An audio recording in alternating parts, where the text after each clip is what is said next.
है राधा जी, जिन्हें कृष्ण बिना श्वास लेना तो कठिन है, किंतु उन्होंने कृष्ण को अपने कर्तव्य निभाने से कभी नहीं रोका और ऐसे ही निस्वार्थ प्रेम को मान देते हैं तुम्हारे कृष्ण। इसीलिए उनके मुख पर सदैव राधा का ही नाम रहता है और जो भी एक बार राधे राधे कहते हैं, श्री कृष्ण उनके सारे कष्ट हर लेते हैं।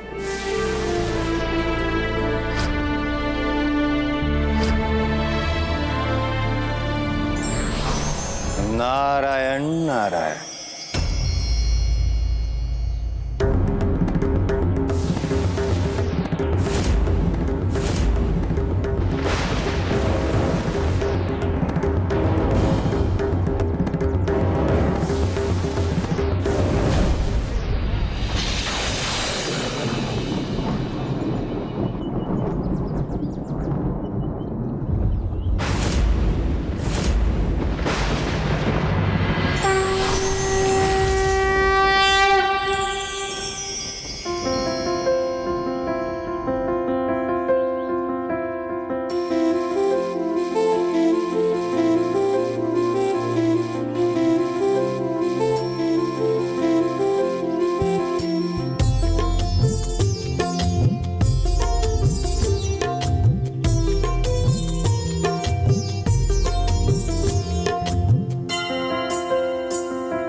अच्युतानंत गोविंद नामोच्चारण भेष जात, नश्यन्ति सकला रोगा, सत्यं सत्यं वदाम्यहम्।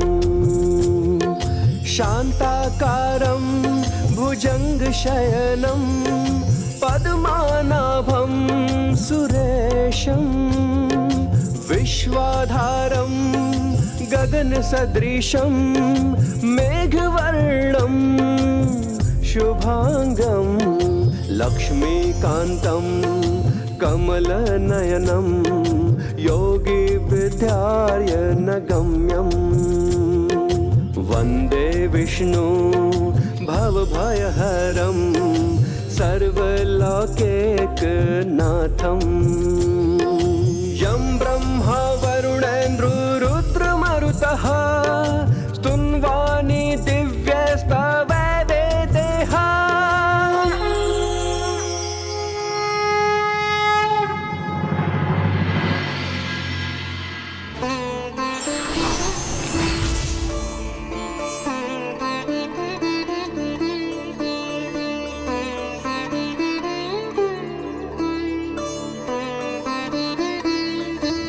नारायण नारायण।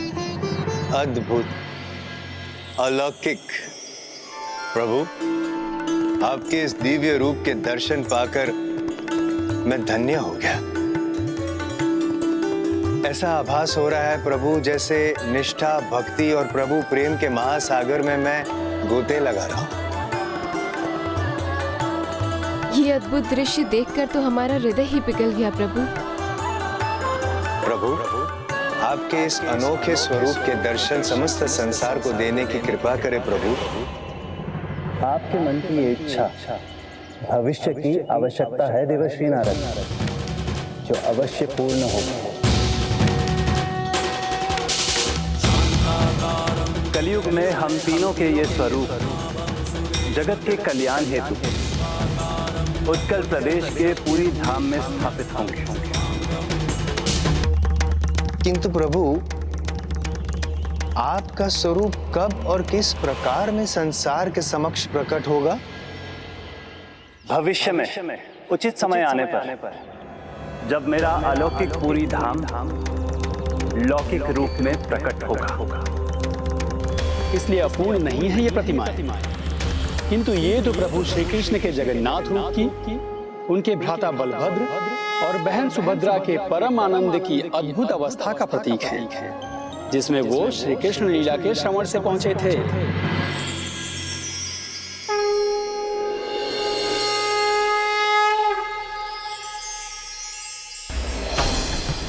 मेरी जिज्ञासा तो बढ़ती जा रही।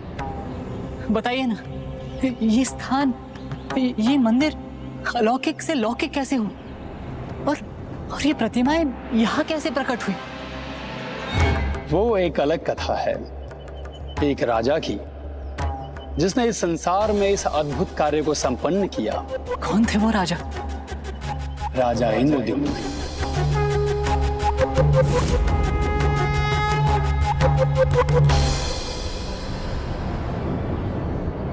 राजा इंद्रद्युम्न? हाँ, मालव देश के राजा इंद्रद्युम्न, उन्हीं के भागीरथी प्रयासों से इस संसार में इस पवित्र पावन धाम की लौकिक स्थापना हुई। भागीरथी प्रयास अर्थात? प्रभु, ये भागीरथी प्रयास क्या होता है? भागीरथी प्रयास वो प्रयास है जो अलौकिक गंगा माता को लौकिक रूप में धरती पर लाने के लिए ऋषि भगीरथ जी ने किया था। उसी प्रकार प्रभु श्री कृष्ण को जगन्नाथ धाम में उजागर करने की नियति राजा इंद्रद्युम्न की थी। तो ये बताइए कि राजा इंद्रद्युम्न को अपनी नियति का आभास कैसे हुआ? राजा इंद्रद्युम्न तो धार्मिक थे ही, उनके साथ उनकी पत्नी गुंडीचा और भाई विद्यापति भी धर्म कर्म में अटूट निष्ठा रखते थे। उन तीनों को ही प्रभु विष्णु में बड़ी भक्ति थी।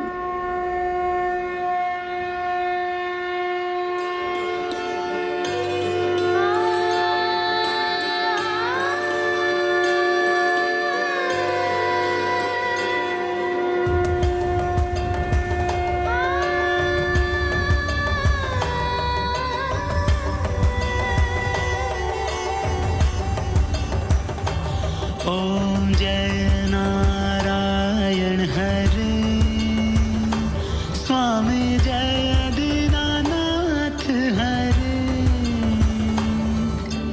सुर नर मुनि सब ध्यावे, सकल कल्याण करे। ओम जय नारायण हरे, मेघवर्ण तुम सुंदर पीतांबर राजे, स्वामी पीतांबर राजे, कमल नयन चतुरानन हाथ चक्र साजे। ओम जय नारायण हरे,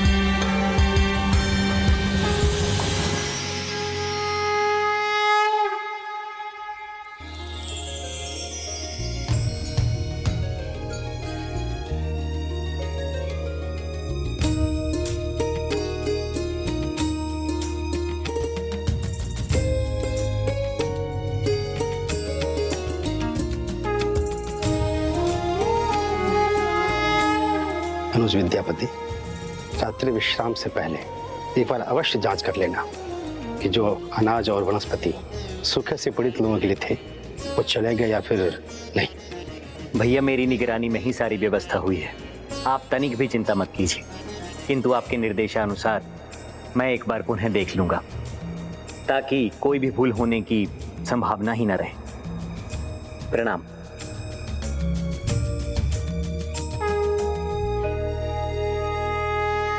लीजिए देवी, प्रसाद लीजिए। स्वामी, प्रजा की सेवा के लिए हर संभव प्रयास तो कर रहे हैं आप, फिर भी इतनी चिंता क्यों है आपको? नहीं, कुछ नहीं। कदाचित मुझे कुछ और समय प्रभु के साथ बिताना चाहिए। आप जाकर सो जाइए। किंतु मुझे प्रभु के साथ अकेले रहने की इच्छा है, आप जाइए।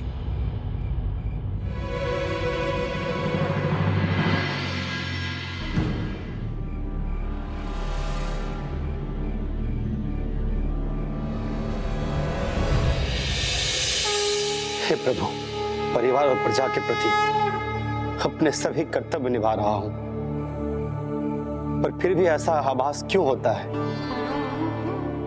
कि कुछ है जो मुझे अभी भी करना है। हे प्रभु, अपूर्णता का भाव कचोटता रहता है। मेरे जन्म का लक्ष्य कुछ और है, परंतु क्या है मुझे यह ज्ञात नहीं। मुझ पर कृपा कीजिए। मेरा जो भी लक्ष्य है उसे उजागर कीजिए प्रभु। मेरा मार्गदर्शन कीजिए प्रभु, जिससे मैं पूर्णता को प्राप्त कर सकूं।